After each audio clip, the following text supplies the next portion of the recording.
Hello दोस्त, कैसे हैं? आई होप अच्छे होंगे। दोस्तों, आप देख रहे हैं सपोर्ट भोजपुरी यूट्यूब चैनल और सपोर्ट भोजपुरी में आप सभी को एक बार फिर स्वागत है।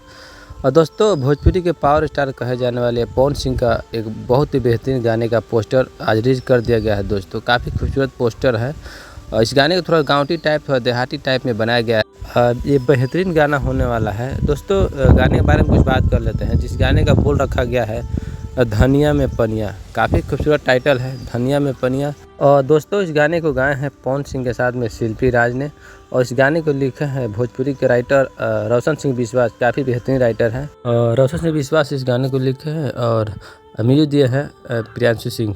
प्रियांशु सिंह काफ़ी बेहतरीन म्यूजिक डायरेक्टर हैं और इस गाने में काम किए हैं भोजपुरी के बेहतरीन मॉडल प्रिया रघुवंशी। प्रिया रघुवंशी बहुत सारे स्टारों के साथ काम कर चुकी है और इस गाने को आदित्य फिल्म के यूट्यूब चैनल से बहुत जल्द रिलीज किया जाएगा। दोस्तों, वीडियो कैसा लगा? वीडियो अच्छा लगा शेयर कर दीजिएगा। आज के लिए मिलते हैं किसी नए वीडियो नए टॉपिक के साथ। तब तक के लिए जय हिंद, जय भोजपुरी।